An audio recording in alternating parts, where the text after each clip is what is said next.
Hey everyone, it's Benny the Bassman here, and welcome to my first ever YouTube video. I'll be trying to put out 2 of these videos a week. One hopefully Wednesday, which will be more of a bass lesson, maybe based around a riff or something like that, where I teach you how to play all the individual notes. And then on Friday, I'm hoping to put out a weekly transcription of a song, where I transcribe note for note a bass line and put the notes and tabs underneath so that you guys can follow along. So let's get right into it. Today's Wednesday, so the first song I wanted to tackle on this series was Attention by Charlie Puth. It's a great song, I love it, and it's got a really funky bass line. Now listening to this song, any of you guys who've been around the block a couple times might recognize that stylistically this bass line is drawn from the era of disco, although you may not think that it sounds too much like a disco song. It sounds pretty sick and modern and 2017 to me as well. But stylistically, at least the way we're going to approach it on the bass, it's rooted very firmly in disco. Now as a bass player, when I think disco, to me it's all about those octaves. Octave being the same note but up 12 semitones. So for example, in the Charlie Puth song, it's in E flat. So the first note is going to be in E flat.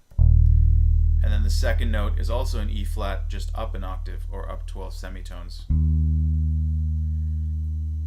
And when you play those two notes together in kind of an eighth note pattern, you get this. And that, to me, as far as the style goes, that's the basis of disco. And Charlie Puth kind of stole that vibe, turned it into 2017 hype, and you have Attention. Now, of course, it's not all octaves. There's little notes in between and ways to transition between those kind of octave bouncing off points, and we'll go through how to play it all. But basically, if you're thinking disco, you're thinking getting your hand into a shape where you can play octaves easily, and then little transition phrases or transition notes to move between those octave shapes. Now, one last thing I want to mention before we actually get into playing this thing is that there are 2 main ways to play octaves on the electric bass, and it all depends on you and what feels comfortable for your left hand specifically. The first way is to stick to the 1 finger, 1 fret mentality, which would mean that if you were playing the low note, say in Charlie Puth Attention, it's going to be the low E flat with your first finger on the B string. Then if you stick to 1 finger, 1 fret, if you want to play the high E flat, which is 12 semitones up, or fret 6 on the A string, then you would play that with the 3rd finger, right? Because you've got 1 finger covering each fret.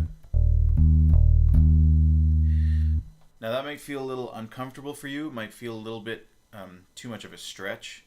I'm actually feeling it a little bit just because I'm lower on the neck of the instrument. So what you can do if it's feeling a little uncomfortable or like a bit too much of a stretch is that you can also use your 4th finger to play that octave. So you can play the low E flat with your 1st finger on the B string, and then the high E flat actually with your 4th finger instead of your 3rd. And that's fine.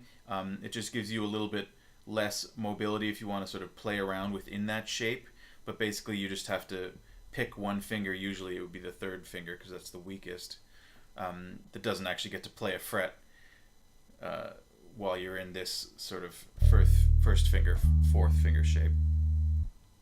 I'll demo both ways just so you can see how it will be done either way that you choose. Alright, so that being said, let's get into it. First note, 1st finger on an E flat. We're getting into that disco shape. So we've got the low E flat on the B string, then we've got the high E flat on the A string, and then we're just going to do a finger 1 to finger 3 pull off and hammer on. Or not a pull off, just a hammer on. So we got 1, 3, 1, 3, and that's a hammer on. And then the same thing, just a little bit of a different rhythm. So 1, 1, 3. And again, I'm using these hammer-ons because that's kind of more like what it sounds like on the record.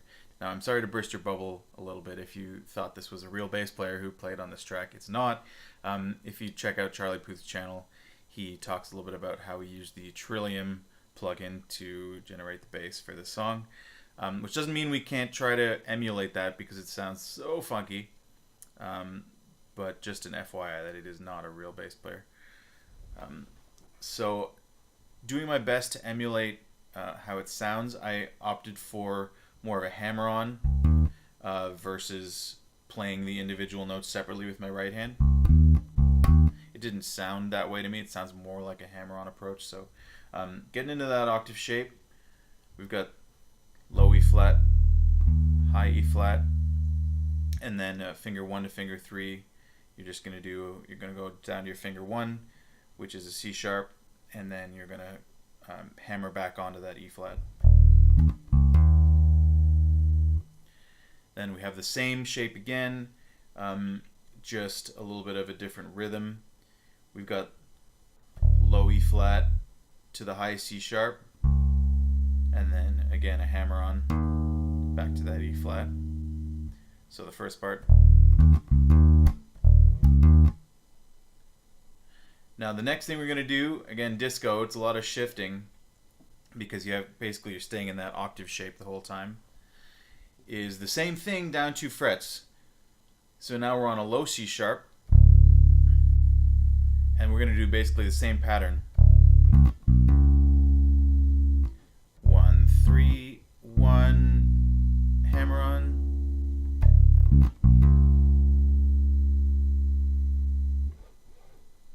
Then we've got another quick octave. And then we have this cool little transition-y bass line that goes in between the octave shape. So basically all we're doing is we're creating a nice little line that transitions between 2 different octave shapes. So we're here at the C sharp octave shape, and then we do a nice little chromatic line down to get ourselves to a B flat octave shape for the next part. So now I'm on fret 1 of the A string and starting my octave shape there. So I've got low B flat and then high B flat with my 3rd finger. Now the same kind of hammer on approach. So 1, 3, 1, 3. Now we've got a couple more octaves coming up. So an octave starting on the B flat, an octave starting on the F sharp, which is fret 2 of the E string, and then another octave starting on the B, which is just up a string, fret 2 on the A string starting there. So that part.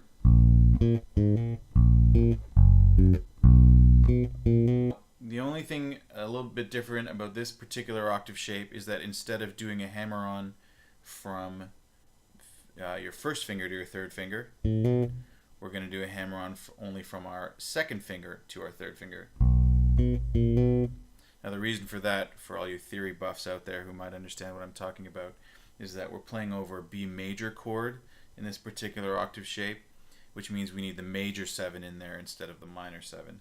Minor 7 would be an A natural, major 7 would be a B flat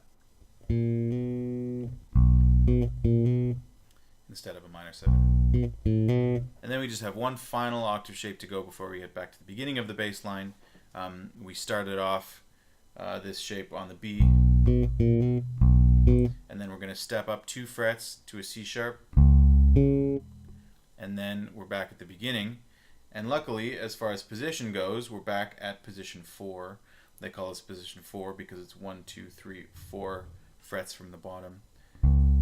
So we're on the C sharp octave shape here, and then we can just go right back down to our low B string, fret 4 for the low E flat to start the bass line over again. Now the first thing we're going to do is slow this way down and play it at quarter note equals 50, which is actually half speed. Attention is at quarter note equals 100, so half of that will be 50. I'm going to keep the metronome where it is at quarter note equals 100. I'm just going to play it at half time. And a quick note on that, never ever be afraid to slow things down. to practice them. Sometimes when you slow things down, you can really get an understanding for the type of technique that you need, and as you work on that and you build up muscle memory and you build up strength, then when you finally get it back up to tempo, your bass line is going to sound a lot better, a lot more solid, and a lot more technical. Whereas if you try to rush things and you play them up to tempo immediately, sometimes they can turn out sloppy. So never ever be afraid to slow it right down and get right into the nitty-gritty of it. So here we go at half speed.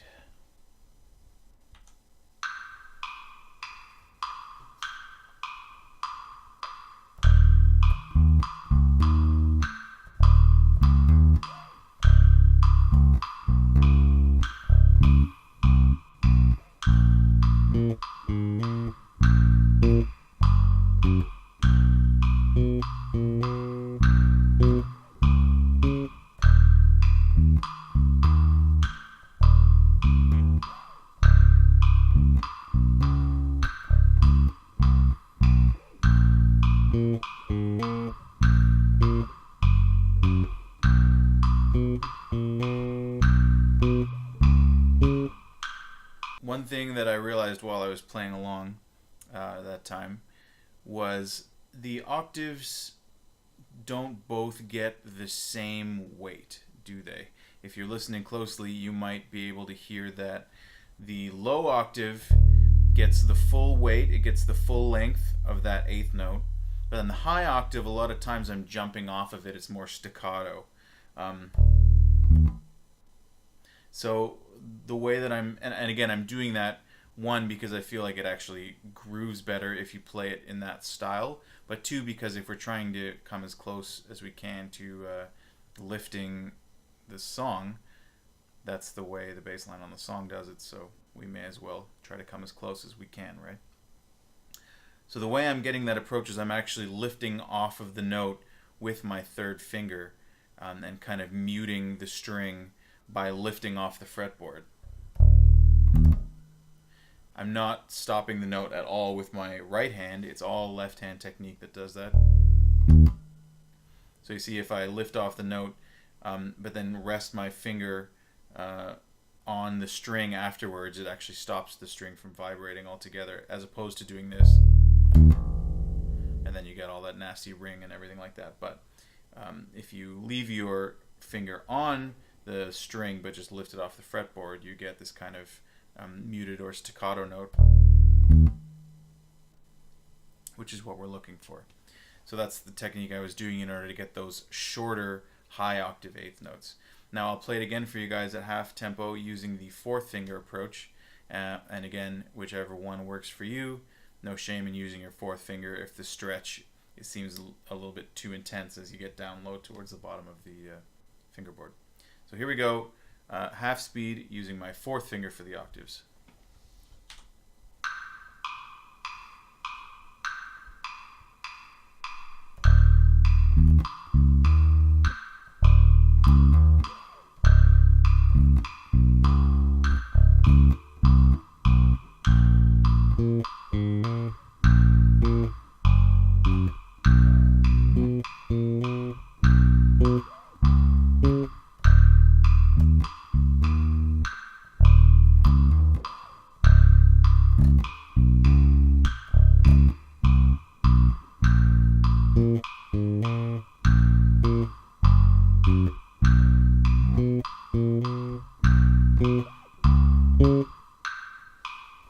Now once you're feeling good about that bass line, let's bring it right back up to full tempo and play it at quarter note equals 100.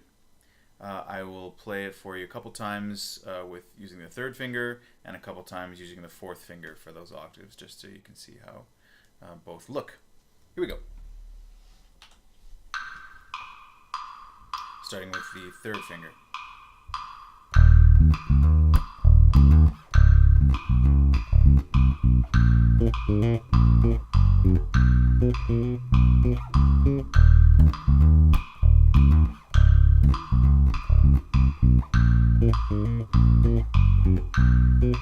Fourth finger.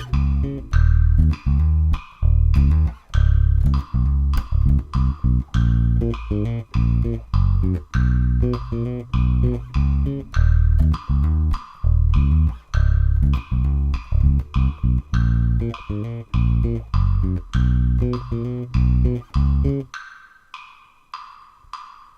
there you have it. Now, like I said, guys, this is the first ever video that I'm uploading to YouTube. I found it pretty challenging. I had to suppress the urge to total verbal diarrhea about all the things I want to talk about, like bass playing technique, all that stuff. I know there are plenty more videos to come, and I'll chip away at everything that I really want to say over the course of however long I can keep this channel going for. Please drop a like and subscribe to the channel if, again, you found this kind of thing useful. And in the comments, please don't hesitate. Please let me know, was this video too long? Was it too short? Did you want to hear more or less? Do you have song requests for this kind of a format for next week? I'll be reading all the comments, and we'll be happy to take some requests in that area. So, hope you guys are having a great day. Thanks for watching, and until next time, Ben the Bassman signing off.